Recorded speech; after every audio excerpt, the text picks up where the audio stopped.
We would like to share our great disappointment about the engagement and treatment of communities and people living with HIV during the ICASA conference. The voice of civil society should be one that is not negotiated or stifled at in international conferences. During the conference, HIV activists from around the world were blocked from peacefully demonstrating and making their voices heard. The hotel and security forcefully prevented activists from entering the conference venue during and after a peaceful demonstration. Civil society should be allowed to be able to share important messages affecting communities without fear of not being allowed back into the conference because of speaking out and boldly.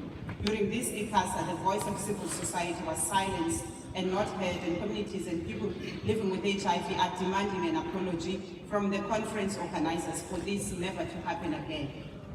During the conference, a lot of civil society organizations, specifically from the community of people who inject drugs and those living with HIV in general, who had their abstracts accepted, could not put up posters because there was not enough space and more priority was given to other researchers. During the conference, some young activists and people living with HIV were only given half of their scholarship allowances, and they didn't have money for food. People living with HIV could not access the meals in the positive lounge without declaring their status, and this infringes on the rights of the people living with HIV, and some were told to pay for meals. We are gravely disappointed by the decision of the conference organizers to not have a human rights networking zone at this ICASA, despite commitment from the Secretariat and common practice in previous conferences. Now more than ever, human rights are key for the HIV response, and we are afraid that the decision to exclude a human rights networking zone sends a clear message that providing a space for communities to discuss human rights related challenges they experience on a daily basis and exploring solutions to these challenges is not a priority for the conference organizers. HIV is still a crisis. A good case in point and area of concern is that 1 in 4 adults and 1 in 10 children in West and Central Africa region have access to ARVs, while people are dying still of HIV in the era of test and start, while service users in the West and Central Africa region are asked to pay for consultations, tests and other services in order to access care. We people living with HIV demand accountability and a report on the revenues generated from the ICASA conference and how it has been used. We also demand a report detailing the conference outcomes, lessons learned, and best practices. We demand that the mistakes made at this conference never to be repeated again, and we want reassurance and an apology that this will never happen again.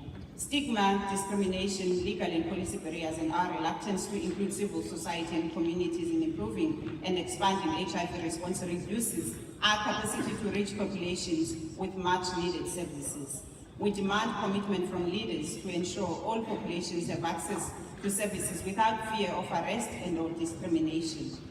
We need commitment from donors to put funds into the Global Fund and the US Congress to increase funds to PEPFAR to ensure continued scale-up of treatment access to services.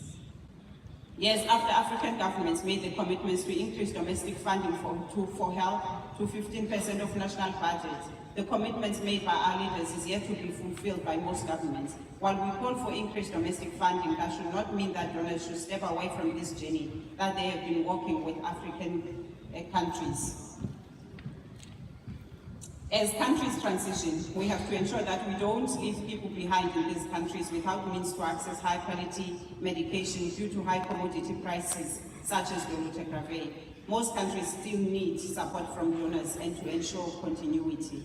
The initiative of 2 million community health workers by African Union will not be possible if we do not put resources so that we consistently support our health workers to provide services. We call on governments, donors, and all in the HIV response to keep people living with HIV at the center of the response. Despite the test and start, many lives continue to be lost in the epidemic. The civil society rejects the accusations that they were blocked to gain entry into the hotel because they threatened political leadership and their representatives. We want to walk the talk, enough of the rhetoric. We need money and not just talk. Communities are watching you and will hold you accountable. There is nothing for us without us. HIV is still a crisis and it is not over. Amandla!